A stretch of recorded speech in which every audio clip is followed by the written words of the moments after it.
Guys, आज का अपना टॉपिक है सॉल्युबिलिटी विलेयता। इससे पहले हमने 2 लेक्चर कंप्लीट कर लिए हैं सॉल्यूशन चैप्टर से। अब लेक्चर 3 की बात करते हैं। तो देखो यहाँ पर हमें किसकी बात करनी है, सॉल्युबिलिटी की बात करनी है, जो अपना नेक्स्ट टॉपिक है। सॉल्युबिलिटी होता क्या है पहले उसको देख लेते हैं। यहाँ पर दोनों की डेफिनेशन लिखी हुई है। पहले एक बार इसको देख लेते हैं। मैक्सिमम अमाउंट ऑफ सॉलिड जो हमने क्या कर रखा हो, लिक्विड सॉल्वेंट में डिजोल्व कर रखा हो। मैक्सिमम अमाउंट ऑफ सॉलिड, कोई सॉलिड लिया, उस सॉलिड को हमने किस में डिजोल्व कर रखा है, लिक्विड सॉल्वेंट में डिजोल्व कर रखा है। यानी कि जैसे अपन बात करें सॉलिड कौन है, NaCl। अब NaCl को हमने लिक्विड सॉल्वेंट यानी वाटर में क्या कर दिया, डिजोल्व कर दिया। तो उसका कितना अमाउंट उसमें क्या हो रहा है, सॉल्यूबल हो रहा है, मैक्सिमम। उसे हम क्या कहते हैं, सॉल्युबिलिटी। देखो इसको ऐसे समझो, जैसे मान लेते हैं कि मैं हूँ, ठीक है। अब मुझे क्या है, 3 चपाती की भूख है, यानी कि मैं 3 चपाती खा सकती हूँ। अब क्या हुआ कि किसी ने मुझे 1 चपाती दी, तो 1 सेकेंड, किसी ने मुझे 1 चपाती दी, तो इसका मतलब क्या हुआ, उससे मेरा काम चल जाएगा, काम तो चल जाएगा, लेकिन अभी मैं कितनी और खा सकती हूँ, 2 और खा सकती हूँ। फिर उन्होंने क्या किया, मुझे 1 और दे दी, 1 और दे दी, तो इसका मतलब अब मेरे पास क्या हुआ, टोटल कितनी हो गई, 2 हो गई। और मेरे पास कितने की कैपेसिटी है, 3 की है, ठीक है। तो इसका मतलब ये हुआ कि अब मैं 1 और खा सकती हूँ, यही तो होगा। तो हमें 1 चपाती और ले ली मैंने, तो मैक्सिमम कितनी ले सकती हूँ मैं, 3। तो ऐसे ही यहाँ पर होगा कि यहाँ पर हमने क्या लिया, लिक्विड सॉल्वेंट लिया, सपोज वाटर है। इस वाटर में हमने क्या कर दिया, कोई भी सॉलिड, तो हमने 2 लेक्चर में NaCl को लेके चल रहे हैं, तो यहाँ पर भी NaCl की बात कर लेते हैं। मैंने यहाँ पे क्या लिया, NaCl ले लिया। अब NaCl को हम डिजोल्व कर रहे हैं, ठीक है। तो जैसे ही NaCl को डिजोल्व करेंगे, डिजोल्व हो जाएगा वो वाटर में। मैक्सिमम कितना डिजोल्व हो सकता है उसकी हम बात करते हैं, ठीक है। अब मैं इसको भी एक एग्जांपल से देख लेते हैं। यहाँ पर NaCl, ये वाटर है, ठीक है। और सपोज करो कि ये वाटर, इसमें जो NaCl डिजोल्व कर रहे हैं वो मैक्सिमम कितना डिजोल्व हो सकता है। तो हम ये बोलेंगे कि यहाँ पर जो NaCl है वो मैक्सिमम 50 ग्राम डिजोल्व हो सकता है, ठीक है। अब हमने क्या किया, इसमें 10 ग्राम डिजोल्व किया, तो ये 10 ग्राम इसमें डिजोल्व हो गया। फिर हमने इसमें क्या किया, और 10 ग्राम ऐड किया, तो वो भी 10 ग्राम डिजोल्व हो गया। ऐसे करते करते लास्ट कहाँ तक डिजोल्व हो सकता है ये, तो हम बोलेंगे कि ये लास्ट 50 ग्राम NaCl इसमें क्या हो सकता है, डिजोल्व हो सकता है। अगर तुमने क्या किया, 50 ग्राम को ऐड करने के बाद और NaCl मिला रहे हो, ठीक है। 50 ग्राम ले लिया हमने, फिर हम और NaCl मिला रहे, तो अब क्या होगा, अब वो NaCl डिजोल्व नहीं होगा। अब जो NaCl है उसके पार्टिकल्स क्या हो जाएंगे, यहाँ पर प्रेसिपिटेट हो जाएंगे। ये NaCl के पार्टिकल यहाँ पे क्या हो गए, प्रेसिपिटेट हो गए। इसका मतलब क्या हुआ कि अब NaCl डिजोल्व नहीं हो रहा। तो मैक्सिमम कितना डिजोल्व होता है उसे ही हम क्या बोलते हैं, सॉल्युबिलिटी, ठीक है। अधिकतम कितना विलायक में डिजोल्व होगा, घुलेगा, उसे हम सॉल्युबिलिटी बोल देंगे। लेकिन एक बात ध्यान रखना कि ये जो पूरी प्रोसेसिंग है सॉलिड को डिजोल्व करने की, वो किस पे होनी चाहिए, एट सर्टेन टेम्परेचर, यानी कि नियत ताप पर। नियत ताप पर ही हमें किसको देखना है, विलेयता को। नेक्स्ट पॉइंट की बात करते हैं, फैक्टर्स अफेक्टिंग सॉल्युबिलिटी। अब देखो ये इंटरेस्टिंग पॉइंट है। फैक्टर्स अफेक्टिंग सॉल्युबिलिटी का मतलब क्या हुआ कि जैसे हमने यहाँ पर लिया इस वाटर में एक तो मैंने NaCl मिला दिया, ठीक है। और इसी वाटर में हमने कोई दूसरा कंपोनेंट ले लिया, एंड दैट इज, हमने क्या किया, देखो सामने डायग्राम में हमने एक बार तो इसमें NaCl डिजोल्व किया है, और अगर हम क्या करें, I2 को डिजोल्व करें, तो हमें क्या पता लगेगा कि इस वाटर में अगर हमने NaCl सॉलिड मिलाया है तो ये डिजोल्व हो गया। लेकिन इसी वाटर में अगर मैं I2 मिलाती हूँ तो फिर ये सॉल्यूबल नहीं है। तो देखो यहाँ पे हमें क्लियरली भी क्या पता लग रहा है कि अगर मैं वाटर में NaCl और I2 को डिजोल्व करूँ तो NaCl तो डिजोल्व हो जाएगा, है ना। लेकिन उसी वाटर में ही, वाटर वाले कंटेनर में अगर मैं आयोडीन को मिलाती हूँ तो फिर ये डिजोल्व नहीं होगा। तो फिर ऐसा क्या हुआ कि NaCl डिजोल्व हो रहा है, I2 डिजोल्व नहीं हो रहा।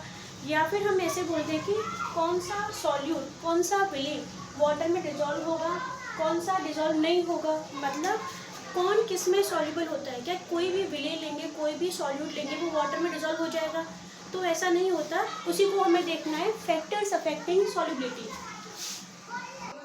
देखो कौन किस में डिजोल्व होगा ये कैसे पता लगता है, ये सबसे पहले फैक्टर्स अफेक्टिंग की बात करते हैं। तो फैक्टर्स अफेक्टिंग में है, फैक्टर्स अफेक्टिंग सॉल्युबिलिटी में फर्स्ट क्या है, nature of solute and solvent, यानी कि विलेय और विलायक प्रकृति।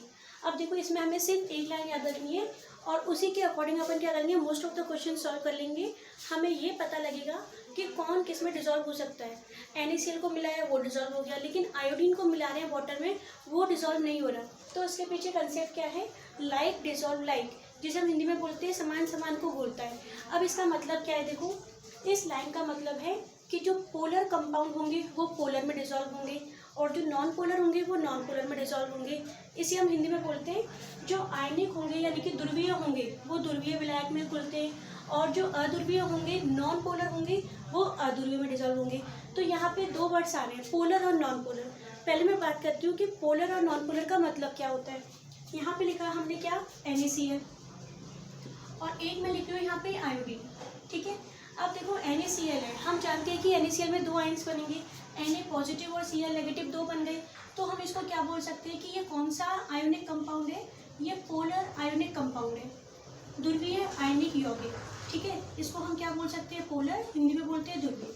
अगर मैं I2 की बात करूँ आयोडीन की, तो इसमें दोनों आयोडीन क्या है, सेम है, ठीक है ना। और जब दोनों तरफ सेम एटम होते हैं तो हम यहाँ ना तो प्लस आएगा ना ही माइनस आएगा।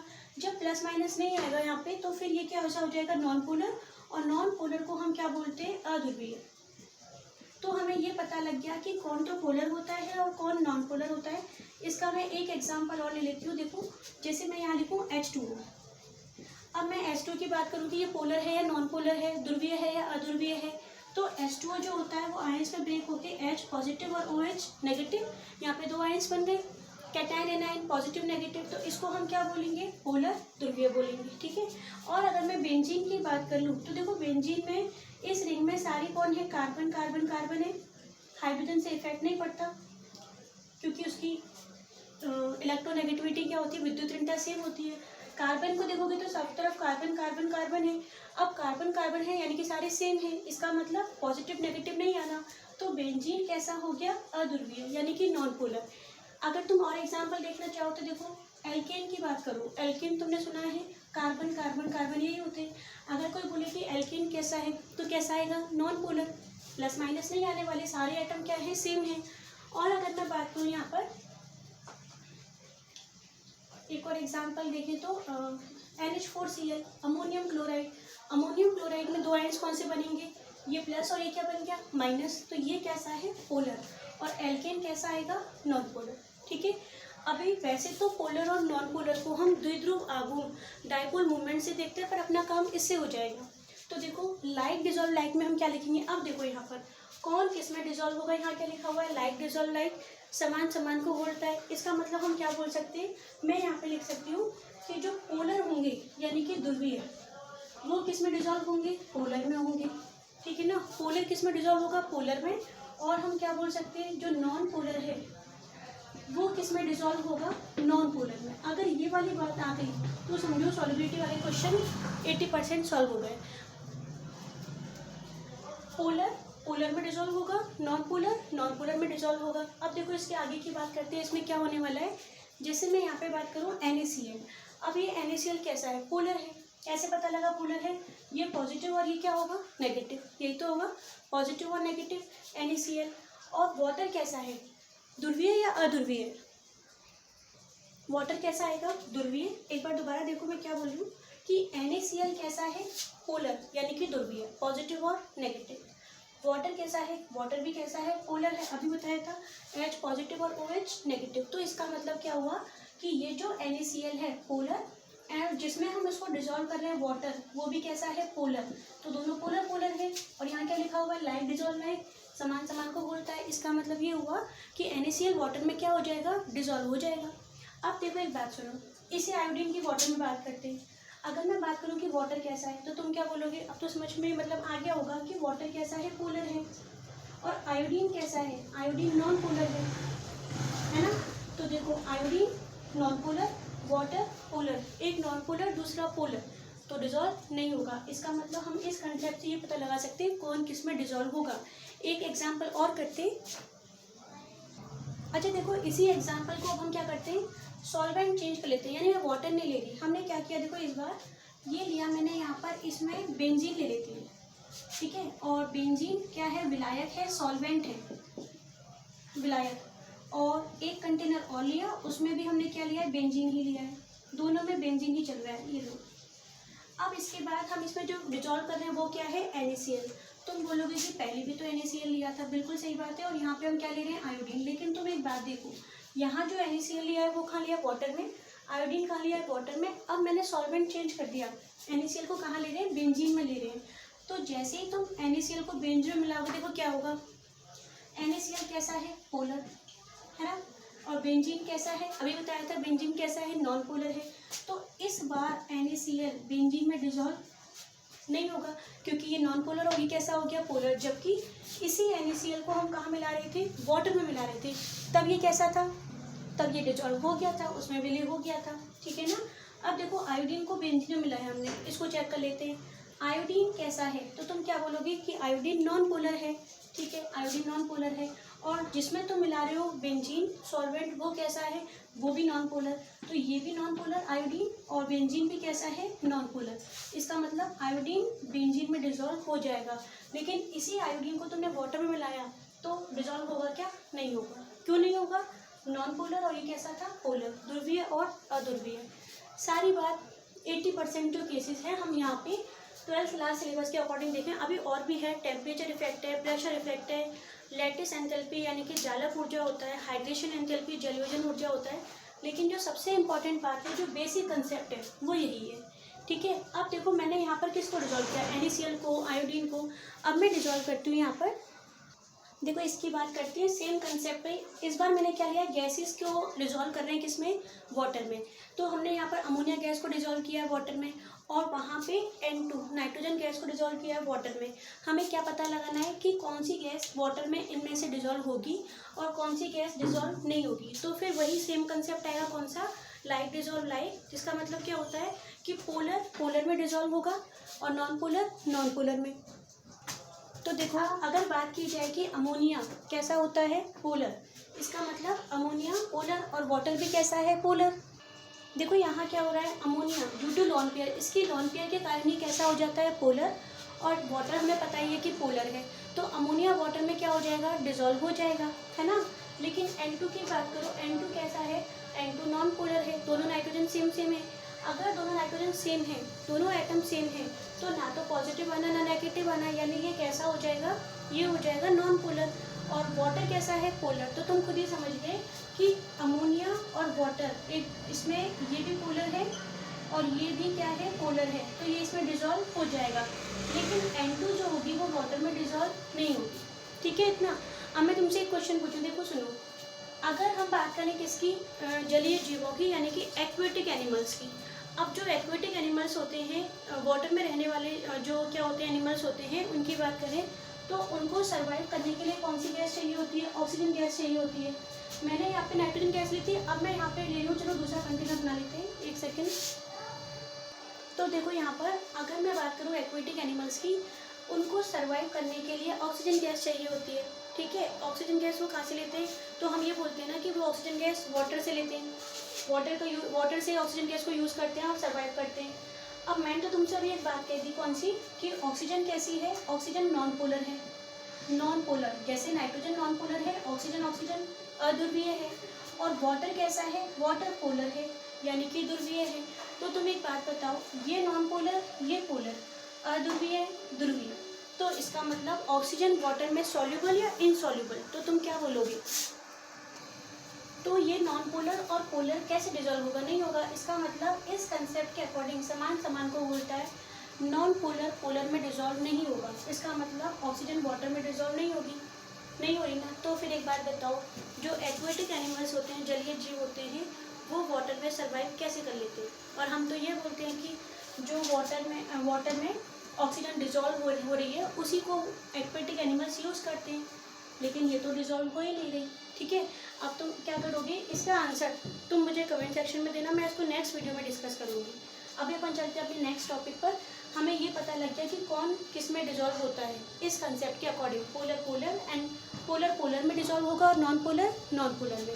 अब देखो इसी कंसेप्ट के बेस पर क्या पता लगाया, हमने बहुत सारी गैसेज ले ली और ये देखा कि कौन डिजॉल्व हो सकती है और कौन नहीं। तो देखो यहाँ पर अमोनिया वाटर में डिजॉल्व होगी क्योंकि पोलर है और ये तो पोलर है ही है।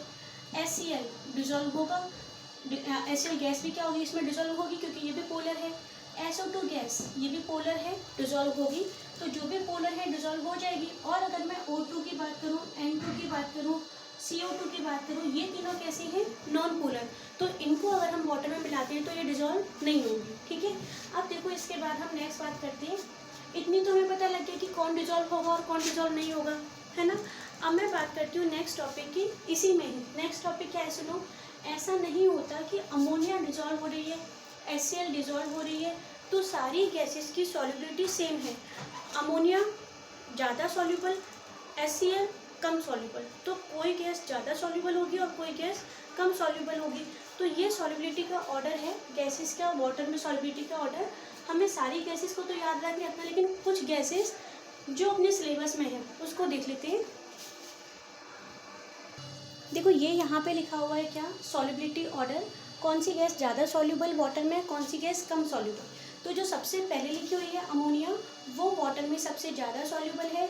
उसके बाद कौन सॉल्युबल होगी, HCl गैस। ऐसे ही एक सीरीज चलती रहेगी। सबसे कम कौन सॉल्युबल होगा वाटर में, तो इतना तो हम समझते हैं कि सबसे कम सॉल्युबल कौन होगा, पोलर या नॉन पोलर। तो तुम क्या बोलोगे कि नॉन पोलर ही सबसे कम सॉल्युबल होगा, नॉन पोलर ही तो है। तो O2 N2 क्या है, नॉन पोलर, यानी ये सबसे कम सॉल्युबल होंगी। अब देखो यहाँ पर ये जो सॉल्युबिलिटी का ऑर्डर आया है गैसेस का, कौन ज़्यादा सॉल्युबल कौन कम सॉल्युबल, तो ये किस बेस पे आया है, this is called absorption coefficient. इसको हमें हिंदी में क्या बोलते हैं, इसको हम हिंदी में बोलते हैं अवशोषण गुणांक, यानी सॉल्युबिलिटी पावर। जिसका एब्जॉर्प्शन कोफिशिएंट, अवशोषण गुणांक ज़्यादा आता है, ये एक्सपेरिमेंटेड वैल्यू होती है, उसकी सॉल्युबिलिटी ज़्यादा होगी। और जिसका एब्जॉर्प्शन कोफिशिएंट कम होगा, यानी उसकी सॉल्युबिलिटी क्या होगी, कम होगी। ठीक है। अब इसके बाद देखो इस ट्रिक को कैसे याद रखेंगे। तो वैसे तो तुम कोई भी ट्रिक बना सकते हो, लेकिन एक ऐसे ही मेरी तरफ से जो जिससे मैंने याद रखा है वो ट्रिक देख लो। देखो अमोनिया मतलब अम्मा, HCl मतलब कल, अम्मा कल से कुछ नहीं है, अम्मा कल से सो रही हूँ। अब सो रही है तो सो से क्या हो जाएगा, SO2। और उसके बाद क्या होगा, देखो H2S।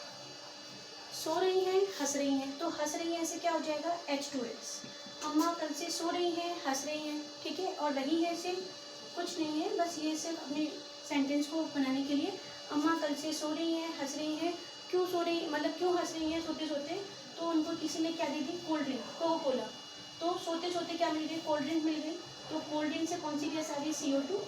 कोल्ड ड्रिंक लिखो, CO2 लिखो। उसके बाद सोते सोते कोल्ड ड्रिंक दे दी, क्या कर दिया, ONO। तो ONO से क्या हो जाएगा, ON।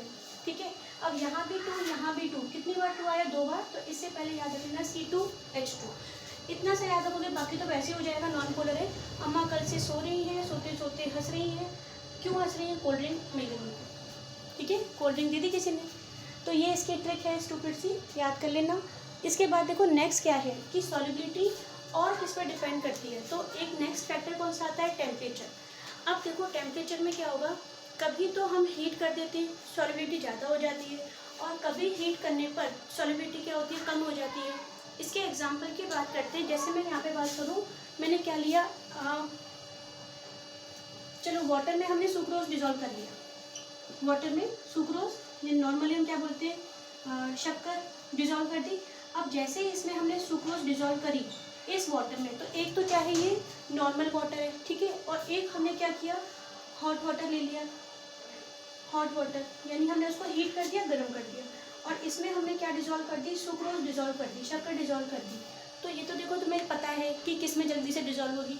तुम वैसे ही बोल दोगे कि इस वाले जो हॉट वाटर है उसमें हीट करने पर सुक्रोज क्या होगी, जो शक्कर है वो जल्दी से क्या हो जाएगी, डिजोल्व हो जाएगी। यही तो होता है। तो यहाँ क्या हो रहा है, इस केस में हमें एक बात पता लगी, कौन सी, on increasing temperature, temperature increase कर दिया यानी हीट कर दिया हॉट वाटर, तभी तो हुआ।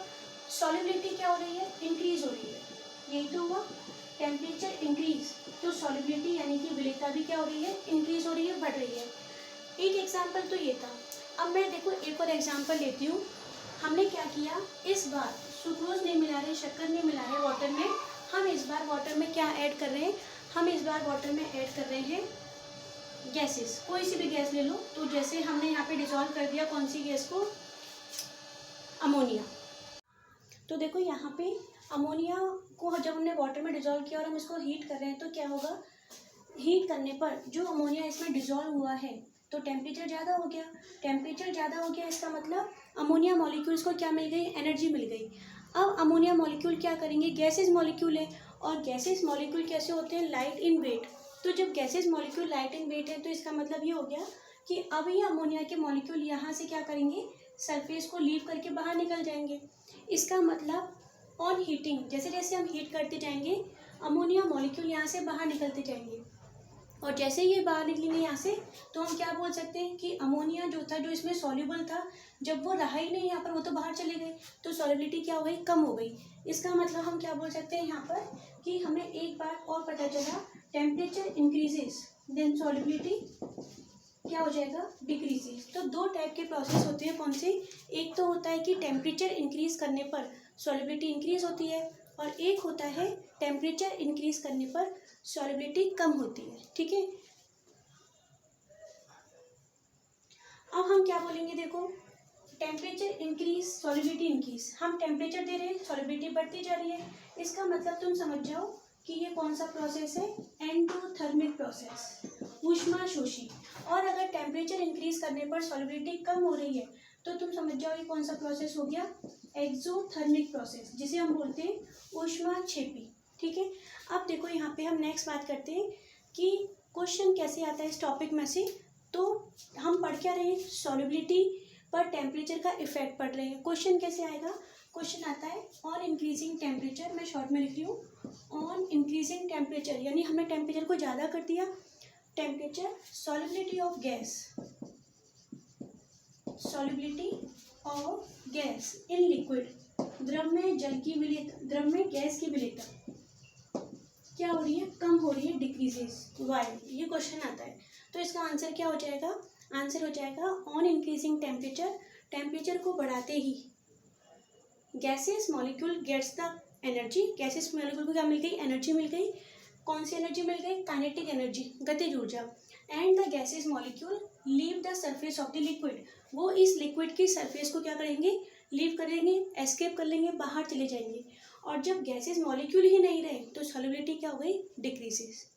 One more thing we can add, the solubility of gas in liquid is exothermic in nature, गैसों की द्रव में विलेयता कौन सा प्रक्रम होता है, ऊष्माक्षेपी। ठीक है, तो ये अपना कौन सा टॉपिक हो गया, यहाँ पर टेम्परेचर इफेक्ट हो गया यहाँ पर।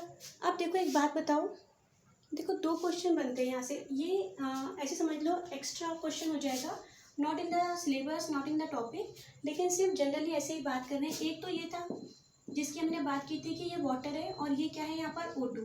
तो सबसे पहली बात हम ये बोलते हैं कि पोलर पोलर में डिजॉल्व होगा, हमने देख लिया, और नॉन पोलर नॉन पोलर में डिजॉल्व होगा। ऑक्सीजन कैसा है, O डबल बॉन्ड O, दोनों सेम है, इसका मतलब ये कैसा है, हम बोल सकते हैं नॉन पोलर, अध्रुवीय। और H2 कैसा है, पोलर। तो O2 वाटर में डिजॉल्व नहीं होगी, है ना, इतनी बात सही है, नहीं होगी।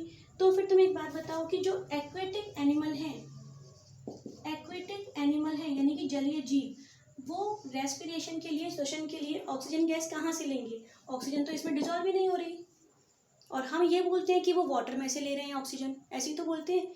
जब वो इसमें डिजॉल्व ही नहीं हो रही, नॉन पोलर पोलर, तो फिर वो ऑक्सीजन ले कैसे रहे हैं। This is the first question. ठीक है, इसका आंसर तुम कमेंट बॉक्स में देना। अच्छा, एक क्वेश्चन और था, चलो इसी पे डिस्कस कर लेते हैं। ये बताना कि जो एक्वेटिक एनिमल्स होते हैं वो कौन से वाटर में रहना पसंद करेंगे, कौन से वाटर में रहना पसंद करेंगे, कोल्ड वाटर में या फिर हॉट वाटर में। ठीक है, ये क्वेश्चन है कि जो एक्वेटिक एनिमल्स हैं, एक्वेटिक एनिमल्स ऐसे ही बना लिया, तो ये कौन से वाटर में रहना पसंद करेंगे, कोल्ड वाटर में और हॉट वाटर में। इन दोनों क्वेश्चंस का आंसर तुम कमेंट सेक्शन में देना और डिस्कस करेंगे अपन इसको, इसी क्वेश्चन के आंसर को नेक्स्ट वीडियो में। अब देखो यहाँ पे टेम्परेचर इफेक्ट हो गया, इसके बाद हम बात करते हैं किसकी, प्रेशर इफेक्ट की। देखो थर्ड फैक्टर की बात करते हैं और वो कौन सा है, प्रेशर इफेक्ट है। अब प्रेशर इफेक्ट की बात कैसे करेंगे, जैसे मैं सबसे पहले एक बात करती हूँ कि ये दो पार्टिकल्स हैं, ठीक है, और इन दोनों पार्टिकल्स के बीच में यहाँ पर क्या है, डिस्टेंस है। अब हमने क्या किया, यहाँ पर प्रेशर अप्लाई कर दिया, तो जैसे ही प्रेशर अप्लाई करेंगे क्या होगा, ये जो पार्टिकल्स दूर थे, डिस्टेंस पर थे, वो पार्टिकल्स कहाँ आ गए, क्लोजर आ गए, ठीक है। और अगर मैं कहूँ कि हमने प्रेशर को और ज़्यादा इंक्रीज कर दिया, तो अब क्या होगा, प्रेशर और इंक्रीज करने पर ये पार्टिकल्स और ज़्यादा क्या हो जाएंगे, क्लोजर आएंगे। ऐसे ही हमने क्या किया, यहाँ पर देखो ये है लिक्विड, और लिक्विड क्या ले रहे हैं अपन, स्टार्टिंग से वाटर लेते आ रहे हैं, इसमें हमने गैस डिजोल्व कर दी, कोई सी भी गैस, तो मैं लिख देती हूँ एनी गैस। और गैसेस के पार्टिकल्स कहाँ होते हैं, दूर दूर होते हैं, डिस्टेंस पर होते हैं। जैसे ही तुम प्रेशर अप्लाई करोगे तो ये पार्टिकल्स क्या होंगे, क्लोजर आएंगे, और प्रेशर अप्लाई किया और पास आएंगे। इसका मतलब क्या हो गया कि इनकी वाटर में सॉल्युबिलिटी क्या होती जाएगी, इंक्रीज होती जाएगी। वाटर में सॉल्युबिलिटी इन गैसेस की क्या होगी, इंक्रीज होती जाएगी, ठीक है। तो ऐसा कब होगा, जब पार्टिकल्स डिस्टेंस पर होंगे, और डिस्टेंस पे किसके होते हैं, गैसेस के होते हैं। लेकिन अगर मैं क्या करूँ, इसी कंटेनर में वाटर में हम क्या कर रहे हैं, गैसेस डिजोल्व नहीं कर रहे हैं। इस बार मैंने कोई सॉलिड लिया, उसको डिजोल्व करने की बात चल रही है, सॉलिडिटी की बात चल रही है। तो अब मैं कह रही हूँ कि प्रेशर इंक्रीज करो, तो जैसे ही तुम प्रेशर इंक्रीज करोगे यहाँ पर, तो एक बात बताओ, सॉलिड के पार्टिकल्स कहाँ होते हैं, सॉलिड के पार्टिकल्स तो ऑलरेडी क्लोजर होते हैं, उनके बीच में डिस्टेंस होता ही नहीं है। तो फिर तुम कितना भी प्रेशर इंक्रीज कर लो, कोई इफेक्ट पड़ना है क्या, नहीं पड़ेगा। सॉलिड के पार्टिकल्स पहले से ही कहाँ है, क्लोजर है, ये लो, है ना, यही है। और बना लेते हैं, और क्लोजर, मतलब इनके बीच में डिस्टेंस है ही नहीं, तो प्रेशर का कोई इफेक्ट नहीं पड़ना। तो प्रेशर का इफेक्ट कहाँ पड़ेगा, प्रेशर का इफेक्ट सॉल्युबिलिटी के केस में गैसेस पर तो होगा। On increasing the pressure solubility of gas increases. लेकिन यही बात अगर हम सॉलिड के लिए करें तो हम क्या बोलेंगे, that pressure does not effect, pressure does not effect the solubility of solid, pressure does not affect the solubility of solid in liquid because solids particles are already closer, ठीक है। हम इसको और क्या बोल सकते हैं, हम इसे और बोल सकते हैं कि जो सॉलिड होते हैं वो कौन से नेचर के होते हैं, इनकम्प्रेसिबल, यानी हम हिंदी में बोलते हैं इसको असंपीड्य, यानी कि और आगे उनको क्या नहीं कर सकते, कंप्रेस नहीं कर सकते। तो सॉलिड के पार्टिकल्स पहले ही पास पास हैं, यानी प्रेशर का कोई इफेक्ट नहीं आना। लेकिन गैसेस के पार्टिकल दूर दूर होते हैं, प्रेशर अप्लाई करने पर क्लोजर आ जाएंगे, तो इन पर क्या होगा, प्रेशर इफेक्ट आएगा। अब देखो नेक्स्ट क्या है, इसी टॉपिक से रिलेटेड एक इम्पॉर्टेंट क्वेश्चन है। देखो ये हेनरी लॉ है, और हेनरी लॉ जो है ना वो इसी से रिलेटेड है। वेरी वेरी इंपॉर्टेंट क्वेश्चन यहाँ से आता है, 100% आता है। तो सबसे पहले बात करते हैं कि हेनरी लॉ होता क्या है, ठीक है। ये लॉ जो है वो हेनरी साइंटिस्ट ने दिया था, और क्या बताता है ये बताता है प्रेशर इफेक्ट, प्रेशर का इफेक्ट किस पर, सॉल्युबिलिटी पर। किसकी सॉल्युबिलिटी पर, गैसेस की सॉल्युबिलिटी पर, किसमें, लिक्विड में। तो लिक्विड में कोई भी जो गैस है उसकी सॉल्युबिलिटी प्रेशर से कैसे इफेक्टेड होगी, ये बात किसने बताई थी, हेनरी ने। अब देखो एक बात हमें पता है, क्या पता है, on increasing pressure, pressure increases, then solubility of gas also increases, यही तो होगा। तो pressure increases, solubility of gas in liquid also increases. तो हम ऐसे बोल दें, प्रेशर ज़्यादा तो सॉल्युबिलिटी भी क्या होगी, ज़्यादा, ऐसी तो बोलोगे। तो यही बात किसने बताई, हेनरी ने बताई थी, बस हो गया हेनरी लॉ। अच्छा एक बात और सुनो, हेनरी लॉ को मैं लिख दूंगी अभी यहाँ पर। जैसे यहाँ पर अपन बात करें, ये क्या है, वाटर है, लिक्विड में तो डिजोल्व कर रहे हैं। अब मैंने इसमें एक तो ए गैस ले ली, ठीक है, और एक हमने कोई दूसरी गैस ले ली, कौन सी, बी। मैं तुमसे कह रही हूँ कि ए और बी दोनों गैस इसमें मिला दी हमने H2O में। अब बताओ कौन ज़्यादा डिजोल्व होगी, ए गैस ज़्यादा डिजोल्व होगी या बी गैस ज़्यादा डिजोल्व होगी, तुम कैसे बताओगे। तो तुम एक बात कह सकते हो कि भाई हमें सॉल्युबिलिटी के मैटर में ये बात पता है कि जिसका प्रेशर ज़्यादा होगा, जिस पर प्रेशर ज़्यादा इफेक्ट लगेगा, उसी की सॉल्युबिलिटी ज़्यादा होगी, सही है ना। अब हमें क्या पता कि ए और बी में से किस पर प्रेशर ज़्यादा इफेक्ट लगेगा। अगर ए पे ज़्यादा लग रहा है तो ए की सॉल्युबिलिटी ज़्यादा, और बी पर प्रेशर इफेक्ट ज़्यादा लग रहा है तो बी की सॉल्युबिलिटी ज़्यादा, सही बात है। अब नेक्स्ट क्वेश्चन सुनो, हमें क्या पता इनमें से किस पर प्रेशर ज़्यादा वर्क कर रहा है, ठीक है। अब सुनना एक बात, इस कंटेनर में मैं ऐसे बोल देती हूँ कि ए के कितने मॉलिक्यूल्स हैं, 70, और इस कंटेनर में जो बी गैस है उसके कितने मॉलिक्यूल हैं, 30। अब बताओ प्रेशर किस पे वर्क करेगा, अब बताओ प्रेशर किस पे वर्क करेगा, 70 मॉलिक्यूल वाले पे या 30 मॉलिक्यूल वाले पे। तो देखो एक बात सुनो, अगर यहाँ पे नंबर ऑफ मॉलिक्यूल्स ज़्यादा हैं तो हम प्रेशर लगाएंगे तो इस पर इफेक्ट ज़्यादा आना है ना, मॉलिक्यूल्स ज़्यादा है। अच्छा, मॉलिक्यूल्स ज़्यादा तो इस पर प्रेशर भी ज़्यादा, और प्रेशर ज़्यादा वर्क करेगा ए पर तो इसकी सॉलिबिलिटी भी क्या आएगी, ज़्यादा आएगी। तो एक बात और पता लगी हमें, क्या पता लगी कि सॉलिबिलिटी प्रेशर पर डिपेंड कर रही है, और प्रेशर किस पर डिपेंड कर रहा है, मॉलिक्यूल्स पे। जिसके मॉलिक्यूल ज़्यादा उसकी सॉलिबिलिटी भी क्या होगी, ज़्यादा। यही बात है ना, इसी को हेनरी ने डिफाइन कर दिया था। ठीक है, अब मैं ऐसे बोल रही हूँ, एक लास्ट लाइन और सुन लो, फिर मैं हेनरी लॉ लिख दूंगी यहाँ पर। ए के मॉलिक्यूल्स ज़्यादा है, उसी की सॉलिबिलिटी क्या होगी, ज़्यादा होगी, ऐसे ही तो बोल रहे हैं अपन। तो तुम एक बात और सुनो, हम इसको ऐसे भी बोल सकते हैं, टोटल मॉलिक्यूल कितने हैं, 70, हमने लास्ट लेक्चर में पढ़ रखा है, 70 + 30 कितने हो गए, 100। उस 100 में से ए कितना है, तो तुम बोलोगे टोटल तो 100 है, 100 में से ए कितना है, 70, कितना आएगा, 0.7। इसे हम क्या बोलते हैं बताओ, लास्ट लेक्चर में पढ़ा है हमने, मोल फ्रैक्शन। ऐसे ही सेम मैं बी की बात कर लेती हूँ, टोटल मॉलिक्यूल कितने हैं, 100, उस 100 में से बी कितना है, 30, यानी कि 0.3। इसे हम क्या बोलते हैं, मोल फ्रैक्शन। टोटल में से ए के मोल, मोल फ्रैक्शन, टोटल में से बी के मोल, बी के मोल फ्रैक्शन। ऐसे ही बोलोगे ना, जिसके मोल फ्रैक्शन ज़्यादा, टोटल में से जिसके भी मॉलिक्यूल ज़्यादा उसकी प्रेशर ज़्यादा, और प्रेशर ज़्यादा तो सॉलिबिलिटी भी क्या होगी, ज़्यादा। तो इसी बात को हेनरी ने बोल दिया। क्या बोला देखो, ऐसे बोल सकते हो, मास डायरेक्टली प्रोपोर्शनल टू किसके, प्रेशर के। ऐसे बोल सकते हैं, जिसका मास ज़्यादा होगा, मास मतलब मॉलिक्यूल, मॉलिक्यूल ज़्यादा तो मास भी ज़्यादा, और मास ज़्यादा तो उसका प्रेशर भी क्या होगा, ज़्यादा, और प्रेशर ज़्यादा तो सॉलिबिलिटी भी क्या होगी, ज़्यादा। प्रोपोर्शनल को सॉल्व करेंगे तो क्या आएगा, कांस्टेंट आएगा, और कांस्टेंट के लिए क्या लिखोगे, m = के मतलब कांस्टेंट, प्रोपोर्शनल कांस्टेंट, और ये क्या है यहाँ पर, p। अच्छा, एक बार मैं अच्छे से लिख देती हूँ, लॉ भी लिख देते हैं यहाँ पर। देखो, अभी तक जो भी पढ़ा उसको समराइज कर देते हैं। सॉलिबिलिटी प्रेशर पर डिपेंड करती है, गैसेस का मैटर में बात चल रही है, प्रेशर ज़्यादा तो सॉलिबिलिटी भी क्या होगी, ज़्यादा। सेकंड पॉइंट की बात करते हैं, प्रेशर किस पे वर्क करेगा, किसका प्रेशर ज़्यादा होगा, ए और बी में से हमने क्या देखा था, जिसके मोल फ्रैक्शन क्या होंगे, ज़्यादा। अगर मॉलिक्यूल्स ज़्यादा यानी कि मोल फ्रैक्शन ज़्यादा है तो उस पर प्रेशर भी ज़्यादा वर्क करेगा, सही बात है, और प्रेशर ज़्यादा तो सॉलिबिलिटी ज़्यादा। अच्छा, मोल फ्रैक्शन ज़्यादा होगा तो ऑब्वियस सी बात है भाई, ए और बी में से हमने क्या लिखा था, ए और बी में से ए के कितने मॉलिक्यूल्स हैं यहाँ पर 70, बी के कितने हैं 30, तो किसका मास ज़्यादा होगा, ए का ही ज़्यादा होगा। ठीक है ना, तो देखो यहाँ पर हेनरी ने क्या बात कर दी, हेनरी ने ये बोला है एट कांस्टेंट टेम्परेचर। एक बात और, अगर तुम प्रेशर की स्टडी कर रहे हो, प्रेशर पे वर्क कर रहे हो तो टेम्परेचर कांस्टेंट रहेगा, और अगर कहीं पर आगे हम पढ़ेंगे टेम्परेचर की स्टडी कर रहे हैं तो प्रेशर को कांस्टेंट रहने वाला है। ठीक है, तो यहाँ पे क्या कांस्टेंट रहने वाला है, टेम्परेचर, क्योंकि हम किसकी स्टडी कर रहे हैं, प्रेशर पे स्टडी कर रहे हैं। At constant temperature the solubility of gas in liquid, ये तो देख रहे हैं, solubility of gas in liquid, गैसों की द्रव्य विलेयता directly proportional to the pressure of gas, यही तो होगा।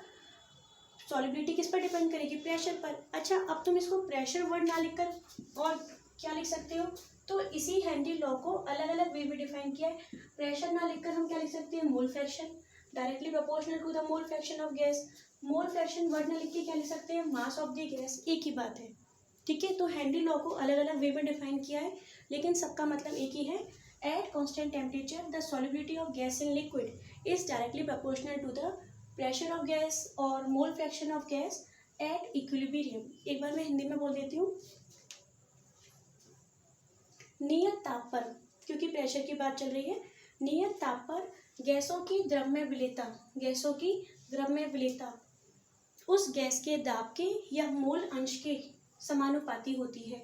और ये सारी बातें कब चल रही है, इक्विलिब्रियम पर, साम्य अवस्था पर। अब इसको हम कैसे लिख सकते हैं, देखो, मास, जिसका मास ज़्यादा होगा उसके मोल ज़्यादा, सॉलिबिलिटी ज़्यादा, और प्रेशर भी ज़्यादा। ठीक है, ऐसे भी लिखा मिलेगा। और प्रोपोर्शनल को हटाओगे तो क्या लिखोगे, कांस्टेंट के। ये बात किसने बताई है, तो तुम बोलोगे हेनरी ने, तो हम यहाँ पे क्या लिख देंगे, के एच। व्हाट इज के एच हियर, हेनरी कांस्टेंट, समानुपाती स्थिरांक, प्रोपोर्शनल कांस्टेंट के एच, और के एच क्या है, हेनरी नियतांक। अच्छा, एक बात और, इसको हम हेनरी लॉ को ऐसे भी लिख सकते हैं, देखो, X directly proportional to P, ये भी करेक्ट है। इसका मतलब क्या है, देखो, एक्स मतलब मोल फ्रैक्शन, मोल अंश, जिसके मोल अंश ज़्यादा होंगे, मोल फ्रैक्शन ज़्यादा होगा, उसका प्रेशर ज़्यादा, तो सॉल्युबिलिटी भी क्या होगी, ज़्यादा। यहाँ पर भी सेम बात चलेगी, प्रोपोर्शनल को हटाओगे तो क्या आ जाएगा, कांस्टेंट। ठीक है, अब मैं हेनरी लॉ को यहीं पे स्टॉप करती हूँ। इसके बारे में आगे इम्पॉर्टेंट बात करनी है, एप्लीकेशन ऑफ हेनरी लॉ और लिमिटेशन, कहाँ पे हेनरी लॉ वर्क नहीं करता। मैंने यहाँ पर क्या किया, इस वाटर में अमोनिया मिला दी और HCl मिला दिया। ठीक है, और हम हेनरी लॉ को डिस्कस कर रहे हैं कि इन दोनों में से कौन सी गैस ज़्यादा सॉल्यूबल है। तो तुम क्या बोलोगे कि जिस पर प्रेशर ज़्यादा होगा उसकी सॉल्युबिलिटी क्या होगी, ज़्यादा होगी। पर बात ये है कि अमोनिया और HCl गैसेस को इसमें मिलाने पर हेनरी लॉ वर्क ही नहीं करता। तो क्यों वर्क नहीं करता, ऐसा क्या हो गया, हम तो गैसेस को मिला रहे हैं, प्रेशर ज़्यादा कर देंगे, सॉल्युबिलिटी ज़्यादा हो जाएगी। इन दोनों गैसेस को जब वाटर में मिला रहे हैं तो हेनरी लॉ वर्क नहीं करता। तो हमें नेक्स्ट टॉपिक में क्या देखना है, यही बात देखनी है कि हेनरी लॉ यहाँ पर वर्क क्यों नहीं करता। ठीक है, तो अब हम क्या करेंगे, जो नेक्स्ट टॉपिक है उसको हम डिस्कस करेंगे नेक्स्ट लेक्चर में, और दैट्स ऑल।